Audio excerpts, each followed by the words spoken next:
Bazinga. Your Mother Ate My Dog, the podcast, episode 114. 114, episode 1 of 2025. This is the first ever holiday recording we're doing. We've It is officially a holiday. It is January 1st. Never ever recorded on a holiday because we always do during the week. Yeah, this is true. Never once have we done like a Halloween recording. Anything like that? I mean, we don't get that day off of work. Oh, you meant us like a stat holiday recording. We might have done like a Valentine's Day, but so that doesn't count either. So okay.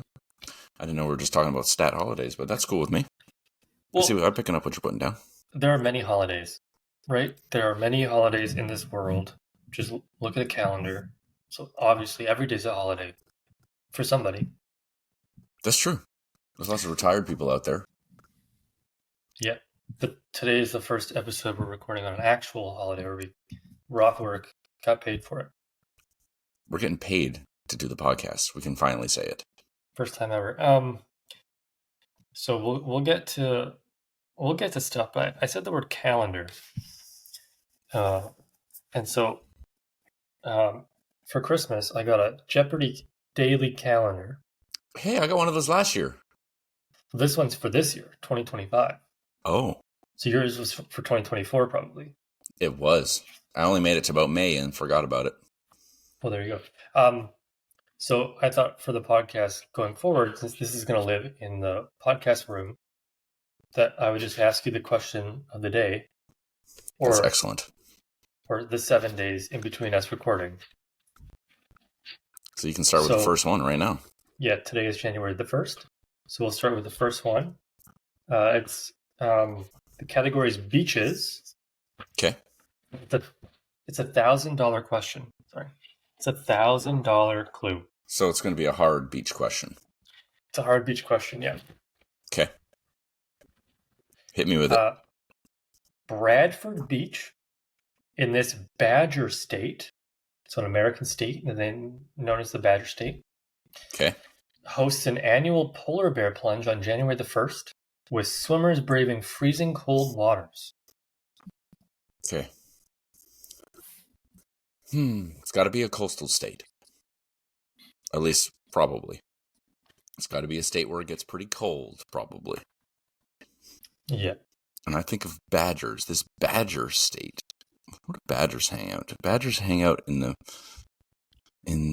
maritime area, or do they hang out on the west coast where we are? Badgers. You know what? I'm going to say Oregon. That's incorrect. Okay. It's Wisconsin. Wisconsin, the Badger State. So it's coastal to a lake, I suppose. Yeah, it's north. I think it's north. Yeah, it is very north. So there you go. It's touching one of the Great Lakes, as they say. Thank you. Yeah, thank you for participating. Maybe next time we'll think about putting a time limit on it. Oh, was I wasting your time there? Sorry about that. We got a lot to get through. We do? Yeah. How was your Christmas? My Christmas was very nice. Very nice indeed. A little fun with the family. With Mackenzie's family a little bit. Exchanged a few gifts. Mm-hmm. Had some good food. Mm-hmm. It's really all you could ask for a nice little holiday, time. What about you? Yeah, exchanged some gifts. Had some food. Ham. Oh, there you go. Oh, ham. 2 nights in a row, ham, yeah. Whoa. I don't like ham. Okay, well, the first night... Okay, we'll go back a little bit. So Christmas Day and Boxing Day, Megan and I just stayed home. Did our own thing. Mm-hmm. Very nice. We had a little roast chicken. All the fixins. Then we traveled overseas to the mainland on the 27th and the 28th. Came back the 29th. 27th, we had ham with her family. 28th, we had ham and prime rib with my family. Damn. Okay. And then on the Sunday, we had pizza coming back. Oh, well, there you go. That's the 3 food groups. Panago, yeah. I do like Panago. The New York Deli pizza is a delectable treat. it was either Romeo's or Panago, Mm, but Panago's a little more affordable. it is. It is indeed. And they got good dipping sauces. Yeah, no dipping sauce at Romeo's. Not one to be found. So that's a demerit in my books. You watch any movies we had 2 weeks off, Yeah, essentially. we have 2 weeks off. The two movies that I remember, I feel like we watched a few, but they were mostly gone in the background. But the ones we actually like sat down and watched, the first one was Kinds of Kindness. The Yorgos Lanthimos movie. Yeah, that was a trip. Yeah, he makes weird movies. But it was good. I liked it. Liked it a lot. Yep. Would recommend. Okay. Mm-hmm. It's been on my list. And the second one kind of leads into the movie I'm choosing for next week, which is a Reese Witherspoon movie called Cruel Intentions. Okay. I've heard of that. I haven't seen it. That's not the movie. That's just a movie we watched. Yeah. Which was okay, I guess. I feel like we watched more movies, but Taken, the first Taken was on in the background during Christmas, so that was fun. We watched the first episode of the new Squid Game season. Oh, yeah. Watched any of that? I've heard no. I hadn't watched the first season or this new season. The first season was good. I watched the first season. The second season just seems like they're doing the same thing again. Yeah, I mean, it was a phenomenon the first season, that's for sure. It was a phenomenon for sure. For sure, yeah. What about you? You watch any movies? I did. I watched a lot of movies, actually. Good. Yeah, Lord of the Rings. Yeah, I rewatched all the Lord of the Rings movies. I rewatched all 3 Hobbit movies. I watched Home Alone. Mm. I watched It's a Wonderful Life. I watched the new Lord of the Rings movie that came out in theaters just recently, The War of the Rohirrim. Mm-hmm. And I saw the new Nosferatu movie. Right. How was that? I liked it. Yeah, it's pretty good. If you've seen any of Robert Eggers' movies. I feel like we just did. We watched... Did we watch The Lighthouse for the podcast? No, I haven't seen that movie yet. Oh, okay. Well, he did The Lighthouse, The Northman, The Witch, and Nosferatu. Those are his 4 movies. And The Northman. The Northman. Of which I've seen 3. I've been meaning to watch The Northman. But, yeah, pretty good. I would say it's not for everyone. Just see The Lighthouse.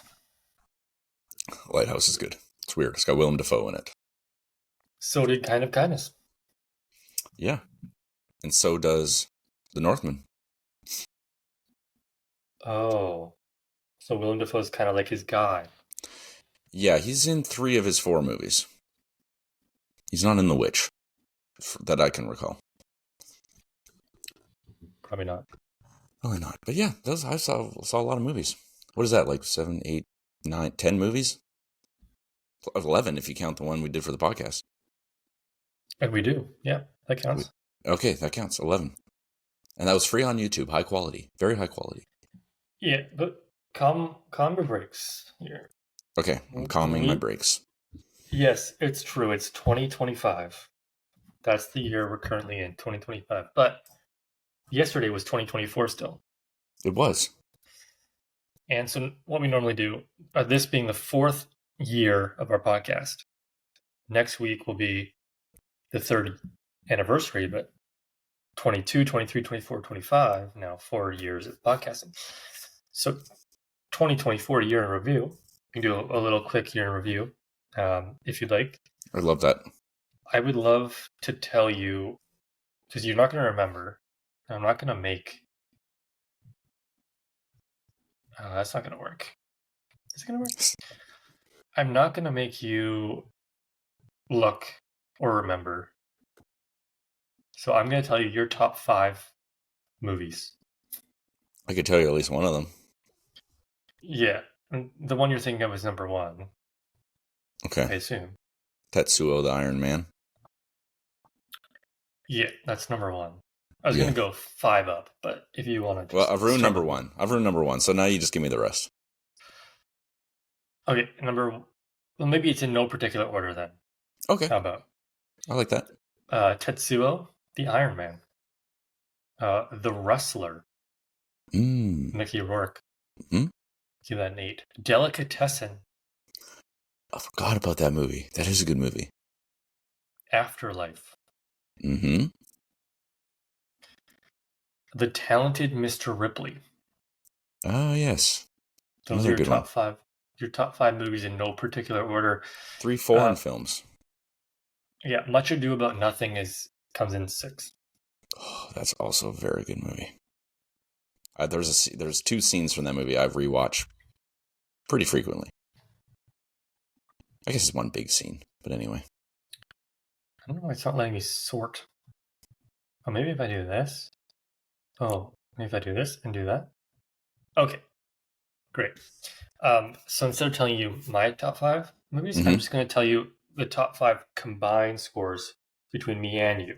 Because sometimes you'll give a movie a 7, I'll give it a 5. Right. We're different people, is what you're saying. We're different people, and I'll do it from.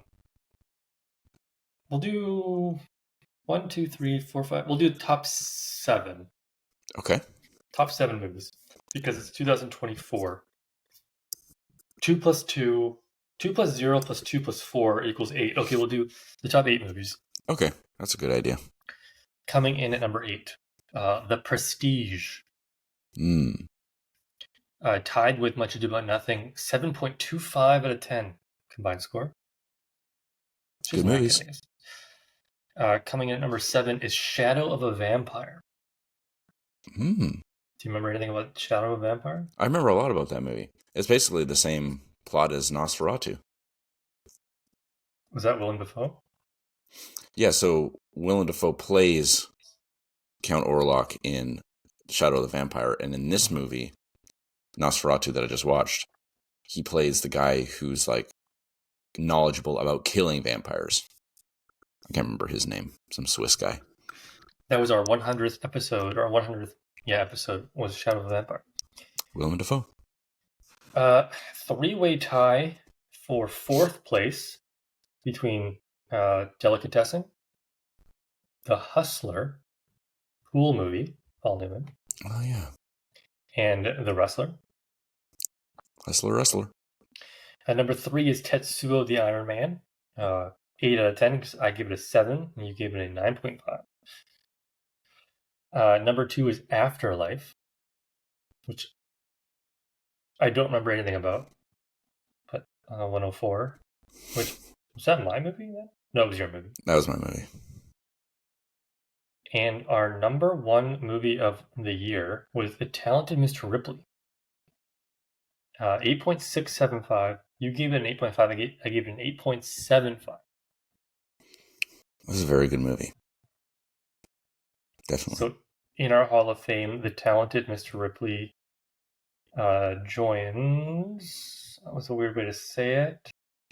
Joins Do the Right Thing, and from 2023, and from 2022, Old Boy. Old Boy, Do the Right Thing, and The Talented Mr. Ripley in our Hall of Fame. Congratulations to the winners. Feels weird. This year, the winner. I wouldn't consider The Talented Mr. Ripley as the best movie. I guess it was a people pleaser. It had the most going for both of us. I mean, I did give it the highest score of the year, so I guess I did consider it the best movie. Yeah, that's pretty much the exact definition of it being the best out of all the ones that you watched. Yeah, we had a pretty similar top movie. What was Afterlife? Afterlife is a Japanese film about when people die, they go to this place and they get to remake one memory. Right-o. Did I mess that up? I think I messed everything up now. do that. Okay, cool. Hit the old undo button. Control Z, Control Z, Control Z. Perfect. Back to normal. Yeah, so what will be our number one movie of 2025? We'll let you know in 36 to 39 episodes. We will. We'll be happy to let you know as well. We're a happy group of guys. Because I have no trips planned this year, so I can do 52. Who knows?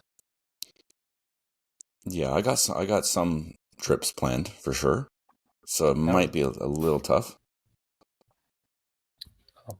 Plus, every once in a while, one of us gets sick, or sometimes, I think maybe we did once or twice last year. We just kind of didn't feel up to it, which is fair. I mean, it's a big commitment. You didn't. I always feel up to it.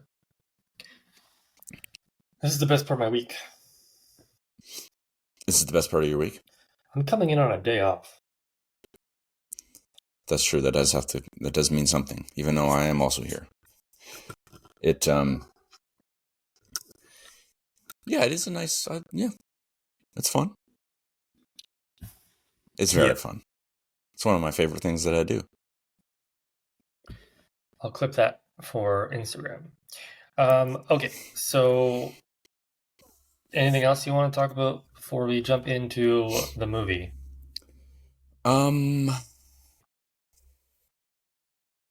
No. Okay. Big Nothing was the movie. This movie went straight to DVD. Did it really? Straight to DVD, yeah. Oh. It was also filmed partly in British Columbia. Squamish, yeah. You could really tell the end, the last shot. Yes. Very Squamish. And apparently the beginning of the movie, when he was in his home with his wife. That was... I could definitely... Squamish. Yeah, it did look very BC-ish. But they also then filmed in the Isle of Man. Isle of Man of Wales. It's quite the diverse filming locations. Well, I mean, and then Simon Pegg put on an American accent, even though he was filming kind of in some country. So. This is true. I saw a lot of since this video was on YouTube, the movie, free on YouTube, very high quality. Big Nothing, 2006. Yeah, the comments. There's lots of comments. I looked at a lot of the comments where people are like, it's so weird seeing Simon Pegg have an American accent. It's like, well, he's been in, if you ever watched the Mission Impossible movies, I mean, he has an American accent in all 7 of those. Right, but was this movie before that? I think 2006. 2 or 3 of the Mission Impossible movies had come out before that. I think 2, maybe. Yeah, but I don't think he was in all of the Mission Impossible movies. I'm pretty sure he is. Or maybe not. You're pretty sure he is, but maybe not. Okay. I don't know. I mean, I've seen all the Mission Impossible movies, so they, to some extent, they do sort of blend together. Yeah. All right. So Simon Pegg film. Let's just do a little film. So the first Mission Impossible movie he was in was Mission Impossible 3, which came out the same year as Big Nothing, 2006. Well, I guess that's smart. If you're practicing a American accent, do a lot of movies in one year where you have to do one. Yeah, and one that people might not see, much like Big Nothing. Yeah, and that's a good way to mix it up. So one, a lot of people probably haven't seen or even heard of. And one, I would say a lot of people have seen, a lot of people have heard of. Mm-hmm.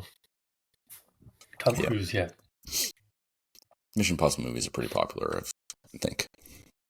Yeah, speaking of very popular, David Schwimmer. Yes. 2 years removed from the ending of Friends. Yes. Did this movie. Kind of he's a great actor. He's classically trained. Mm-hmm. Good theater guy. Mm-hmm. And he was great in this movie. No qualms. But it's kind of like a downturn for him taking this film after Friends. I would say so. I mean, he definitely hasn't had a very successful movie career. I mean, I know that's maybe a little bit controversial, but I can only think of a couple movies he's ever been in. But that's not controversial, I would say, at all. I think he's more he does theater. And he's behind the scenes guy. I But think I mean, I watch a lot of Friends. I have watched a lot of Friends. I still, when I go to my parents, my mom will have an episode on, and I'll sit down and watch and thoroughly enjoy it. you'll And laugh. 100%. I mean, he is definitely one of those actors. I mean, it happens where you see him and you just think, oh, that's Ross, or if whoever else it might be. They're very well known for one particular character, and that's all you can think about when you look at him. And I was just kind of thinking the whole time, well, Ross is saying swear words. What the heck? And he had a lot of mannerisms of that character. So I guess, I mean, it's probably pretty hard to escape especially if you acted the same character for 12 years or however long that show was on television. Yeah, he's done a lot of directing. He's done a lot of TV. Mm-hmm. After Friends. I think he's on a show, like, when I turn on Prime, I always get like an ad for a show he's on. Yeah, and he's the voice of Melman in the Madagascar film series. That's true. That probably did him pretty good. Successful, I would say. So, yeah, no complaints about Ross being in the movie. No, I mean, Ross is one of my favorite characters from the show. There's only 6, so. That's true. But yeah, I mean, he is a good actor. Yeah. You can't. The acting overall was, I thought, not too bad. Nope, I like the acting. How do you like the film in its entirety? I thought it was pretty good. Lots of twists and turns. Yeah. Pretty violent. Sure. At times I thought the writing was maybe a little not great. And there seemed to be like, sometimes I think movies like this struggle from, what am I trying to say here? Like, oh, surely there's a much more obvious solution to something, but we're going to take like the crazy solution that's funnier, sort of thing. Mm-hmm. If that makes any sense. But I mean, it is a comedy. They're not going to always do the most logical thing. Yeah. Yeah. Was pretty wild. They did get into a lot of wild situations. They did. I did like also how long the movie was. Yeah. As in, it was short. Yeah. It was a bit artsy too. Sometimes they cut into like different frames when we're watching. Yeah. So it was different. Yeah, different. Yeah, and they had some like there was also a couple times where like there were like, okay, here's the plan, and then they sort of like show us what the plan is going to look like, and it was like sketched. Do you remember that? It was like there was like drawings of them and showing them doing. Yeah, that was kind of neat. And there was some interesting music. There was like a Rammstein song, which I thought was an interesting choice. Good soundtrack. Yeah, I like that. What did you think of in terms of? I mean, this is a comedy. Did you find it funny? I like Simon Pegg. Quite a bit. It was funny. It wasn't the funniest thing I've ever seen, but it was charming. I didn't hate what they were doing. Yeah. I did. Simon Pegg is a very fun, he's in one of my favorite comedies ever, Hot Fuzz, which is a really funny movie. I think he is naturally pretty funny. Yeah.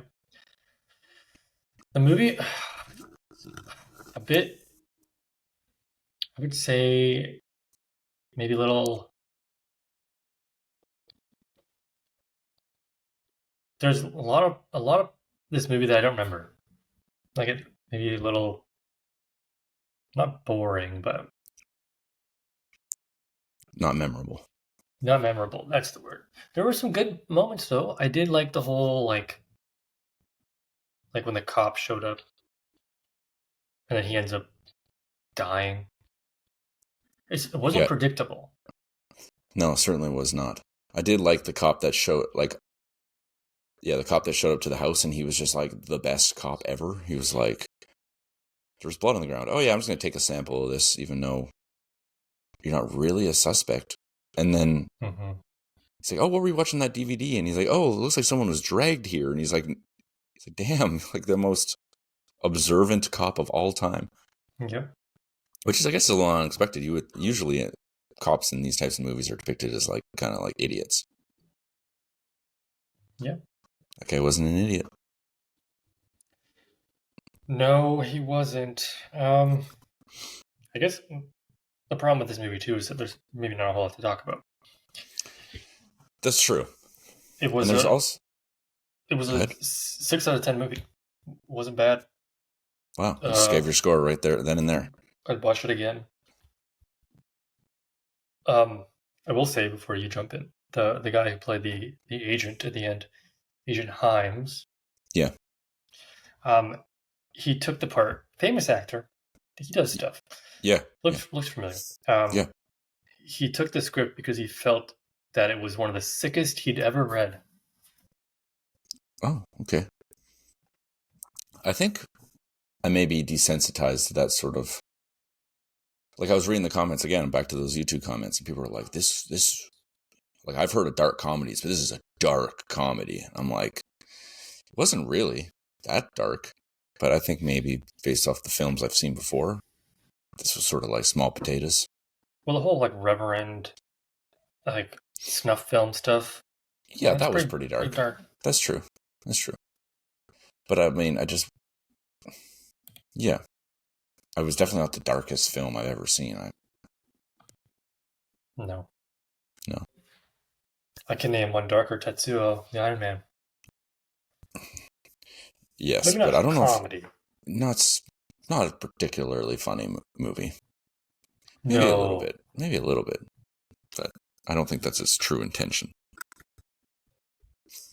I think my next movie I'm picking is a dark comedy as well. Oh. Wait, a comedy? Yes, I believe it is. It's definitely supposed to be funny. You're the guy who hates comedies. Yeah, but there's a movie that has a guy in it that I really like, who's been in a movie, or maybe two that we've seen on the podcast. Definitely one at least. And yeah, I didn't know it existed. And the person who directed it did a movie I really like. And so I figured it's a no-brainer. Is that what it's called? No, it's not called No Brainer. This was set in Oregon town, a small Oregon town.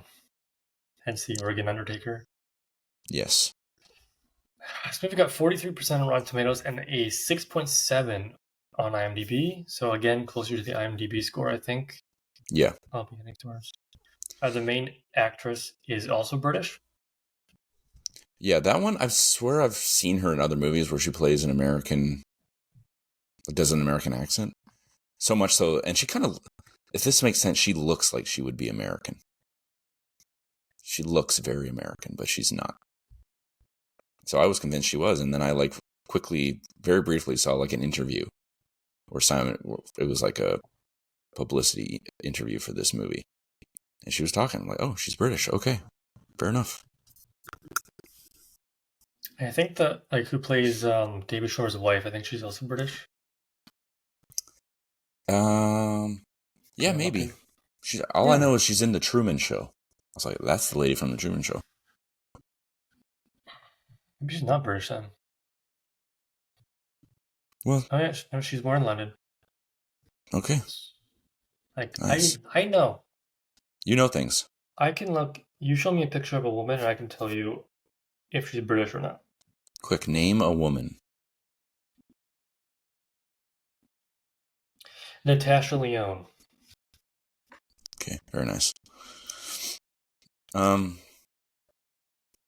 more thing I'll say about just this movie before we start getting into scores, which I think we could probably jump into, because you're right, there isn't a ton to talk about for this one. Yeah. I did find it was David Schwimmer's character was very quick to be like, crime, let's do it. Yes. It was like 5 minutes into the movie. It's like, oh, I really care for my daughter and I want her to, be happy and I love my wife. Crime. It's like, okay. We're just jumping right into it. I mean, I guess that probably partly explains the runtime. He did not like his new job as a call center employee. No. So much so. Speaking of crime, Megan has never seen Breaking Bad. So we watched the first 2 episodes of Breaking Bad tonight. And he's also quick to crime. But he has a kind of a reason for it. This is true.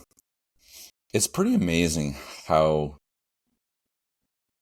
that first season of Breaking Bad looks very dated. To me, anyway. And I also think like maybe the filming quality wasn't all that great. Does that make any sense? Could have been low budget, yeah. I mean, it's from 2008. Yeah, I guess that's true. I guess since I watched that show many years after it actually came out, it was probably...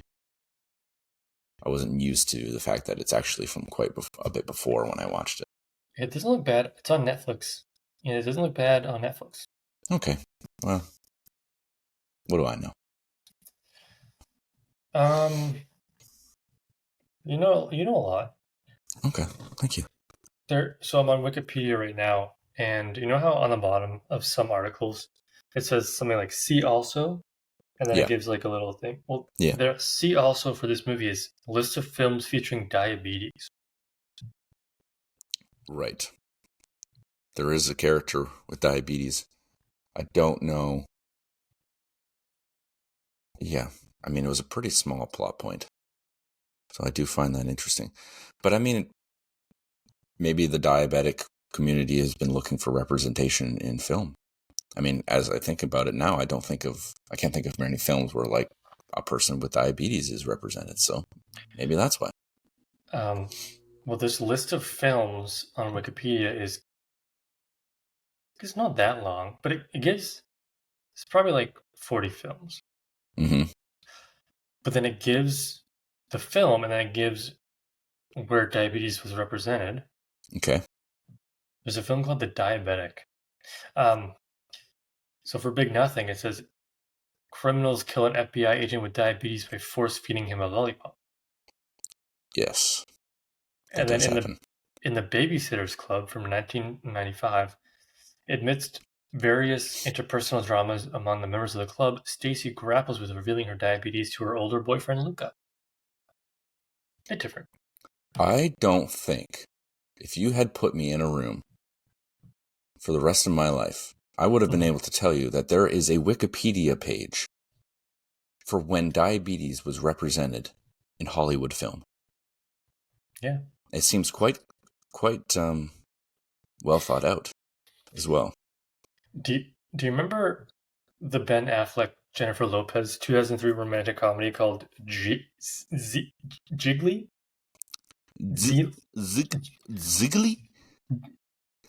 Well, it's on Wikipedia. It's pronounced Zeely, but it looks like Jiggly. I know of that film. You're about to tell me that someone in that movie has diabetes. A character with diabetes is helped by another character. Great. That's all it says? That's all it says.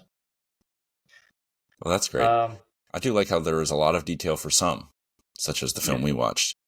And in that one, it just says a character with diabetes is helped by another. That's nice. I was kind of surprised that Dave Schwimmer's character, named Charlie, or Steven, depending on what you think, he died. Yes. I think almost a lot of people die. That's true. Everybody does die. Well, we see 2 of the main 3 die, and then we assume the third one is going to die. Well, I think what they were trying to do there, not to get into the ending, or the ending score, but it was like they were pitting the Oregon Undertaker versus the Wyoming Widower. You got Wisconsin on the brain because of that Jeopardy question. W's. So I think they're like pitting them against each other and seeing, which one will win. Stay tuned for the next installment. Big or Nothing. It was like an open-ended thing. I don't think they were trying to tell you one way or the other. Okay. He's an old man. There's no way. Well, I guess we'll never know. We'll have to contact the director and get his thoughts on it. Jean-Baptiste Andrea. French. Some French-ass name right there. French guy, yeah. Yeah.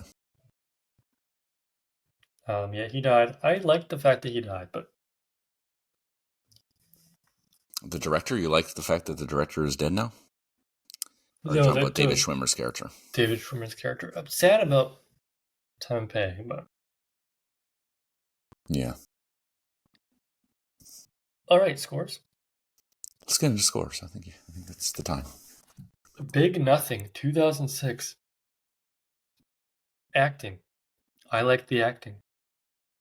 I thought they were great. I mean, Simon Pegg, David Schwimmer, two heavy hitters. Mm-hmm.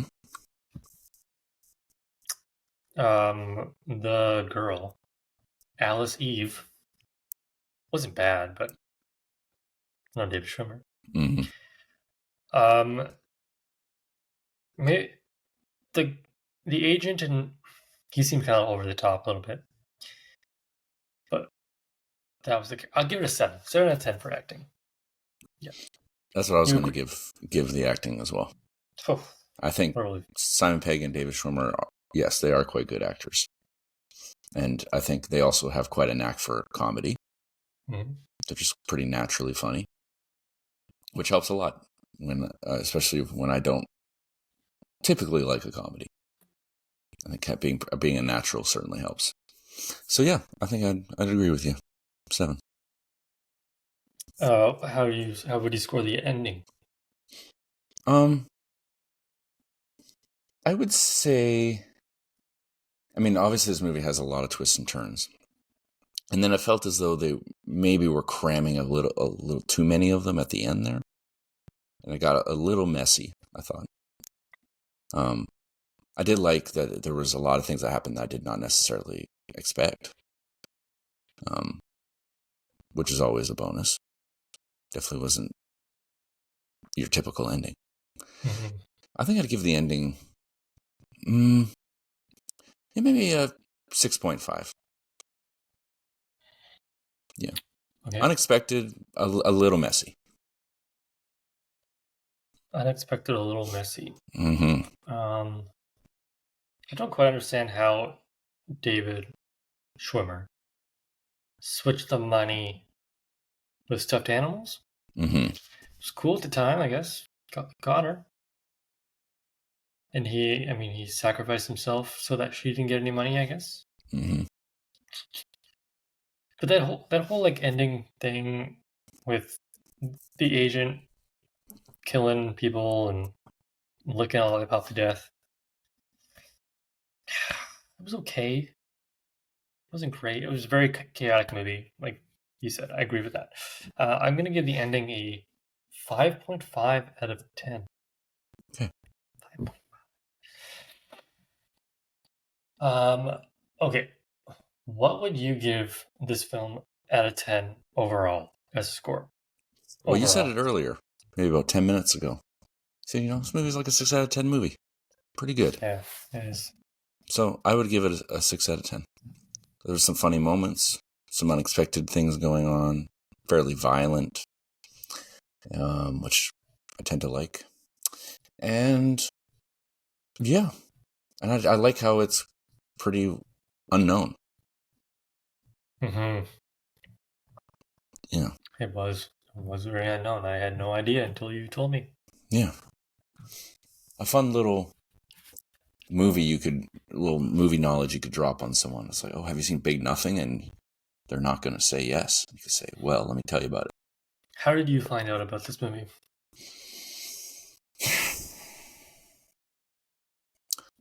I don't know.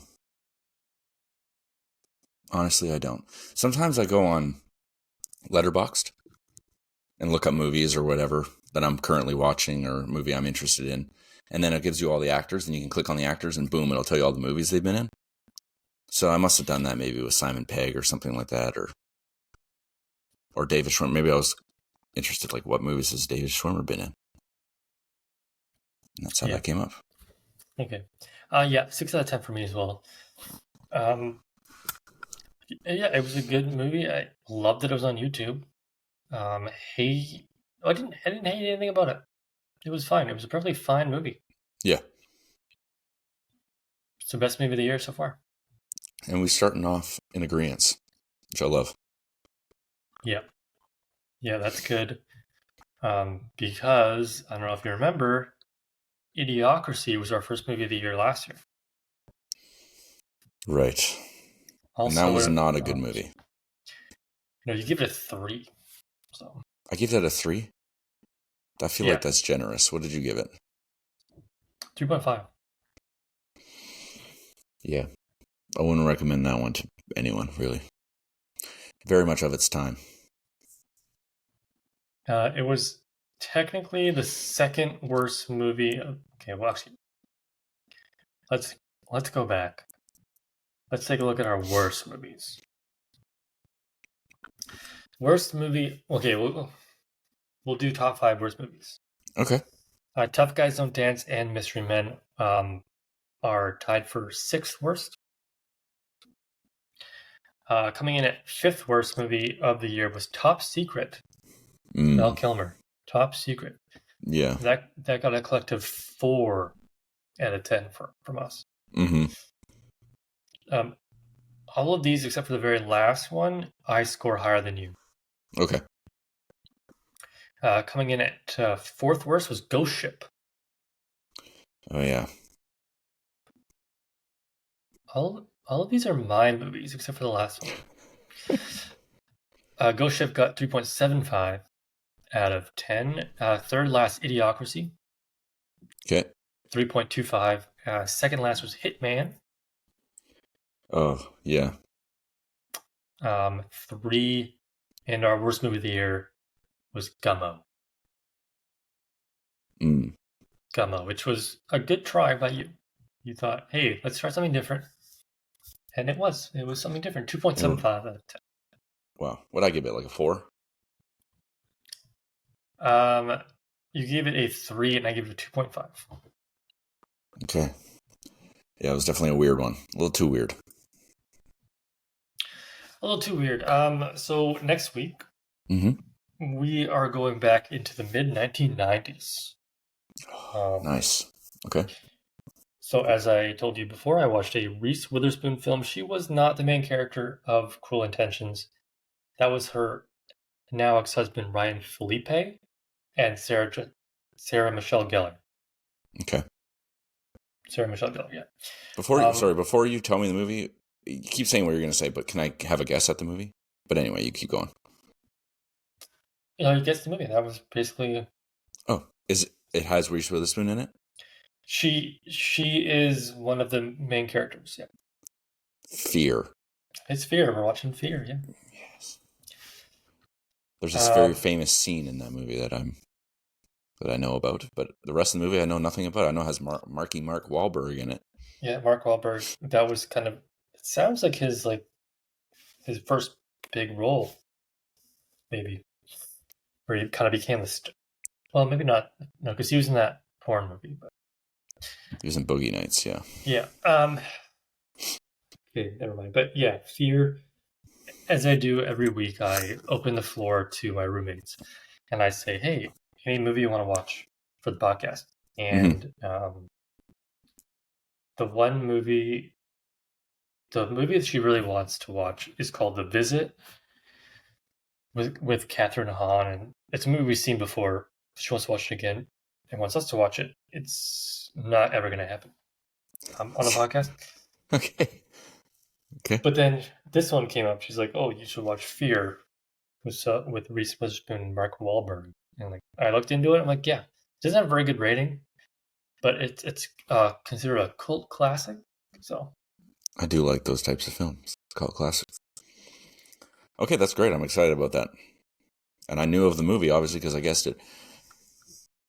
When I went to see Nosferatu, I went with 2 work friends. And one of the work friends, one of them was Greg, who you know. The podcast, yeah. Ex-podcast listener. He doesn't listen anymore. That's and fine. The other person was his brother. Anyway, his brother picked the tickets. He bought the tickets and he picked the seats and all that. I wasn't consulted on the seat picking. But he picked the seats I would have picked. The 3 that are closest to the aisle. So someone sits in the aisle seat and then the 2 beside. This was like capital 6. Okay. And he said, Jesse, why don't you take the aisle seat? Which is ideal. That's what I would like. Greg will sit beside you, and I will sit on the inside seat. So, he's the one that has to bear the cross of sitting beside a stranger. And who knows? It's always a sort of a toss-up. This person's going to be a nice person or not. Anyway, we're sitting down. There's no one beside Patrick. We're thinking, well, perfect. There's not going to be anyone there. And there's another group. There's only one empty seat, and then there's like another group. So it's like, oh, the odds are no one's going to be sitting there. Right. Then the lights go dark. The movie is just about to start. And a guy comes into the theater. And he comes up right beside me, and he goes, what number are you? I'm sitting in G9. But I wasn't sure. But he was like, looked very much like this is the aisle he wanted to go down, like the row. I said, oh, I'm in 9. He said, no, the letter. Like, really angrily? I said, oh, G. It's like, oh, right. So then he walks past us three and sits down beside Patrick and immediately starts talking to him. The movie's literally about to start. And immediately I felt very bad for Patrick. This guy's a chatter. And obviously not, I don't know, something ain't right. Let's put it that way.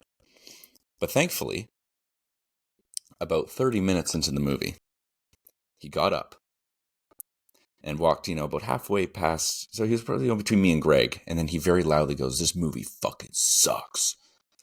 And then I see a person. Gone. She's gone. Very brief. That's the scary. First time ever that I've seen someone in the background. It was like The Ring. It was horrifying. Anyway, he says, this movie fucking sucks. And then he stepped on my foot and tripped. And almost fell. He sort of saved it. And off he went. And that was something. Okay, 3 things in response to that. First one was, how full was this movie theater? Completely. Oh, completely sold out. Okay. I forgot what the second one was. The third one... Oh, no. Second one is, I've never walked out of a movie theater before. No, me neither. I don't think. And the third one is nothing to do with the movie, but we did watch a lot of the fireplace. The Yule log? Put the fireplace on the TV and then kind of like read our books or do whatever. Okay. But a specific ask was, we want a hand moving the log sometimes.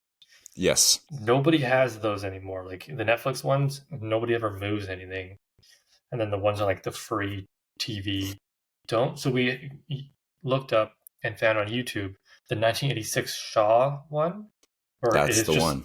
Just in some guy's living room. He's every 10 minutes he's moving the log with his lumberjack sweater on.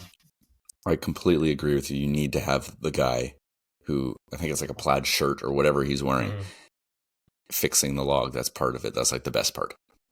That was the best part, yeah. Well, that's a good story, though. Appreciate that. Yeah, you're very welcome. I'm genuinely, when Megan popped her face into just barely, like very slightly creepy. Yeah. I don't think she was going for that. I mean, she probably looks at the time like, oh, it's been around 50 minutes, so he's probably They must be almost done. Well, take the hint. We're only at 49 minutes, okay? Yeah, she's a little off. But that's okay. But before we go, so yeah, Fear next week. Okay. It's not on YouTube. Okay. Not too sure how you can watch it, but you'll find a way. Mm-hmm. I'm sure. But we're going to leave you with January 2nd.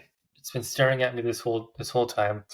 I'm going to ask you the question for January 2nd. Okay. It's a $400 amount. Okay. Under ancient Greek. Oh. Okay. It's really easy. Oh, great. That's just setting me up for failure. Are you ready? Yes. Scholar Richard Janko believes this poet made irreversible mistakes in writing the Odyssey? Doe. Doe. Yeah, okay, Doe. that is extremely easy. Did you add the dough? I certainly hope you didn't add the dough to try to help me. Okay. Can you see it? Doe. Yes, Homer. Okay, that was very easy. Let me just look to confirm. Okay. Who is Homer? Oh, sorry, who is Homer? Yeah. Homer! Yeah. So there you go. Hope you feel a little better about yourself. I do. I feel really good about myself. Thank you for asking me that. You're welcome. But yeah, that's the episode. Thank you very much, everyone, for listening. Our live audience for tuning in. Are we live this episode? Oh yeah, we're live. Okay, great. Our live listeners for tuning in. Boy, that's a lot of noise you're making. And perfect. And yeah, just sticking through with us all the way through 2024 and beyond into 2025.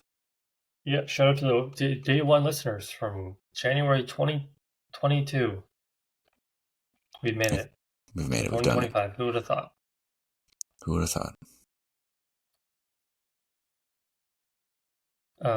Yeah, Your Mother Ate My Dog, episode 114.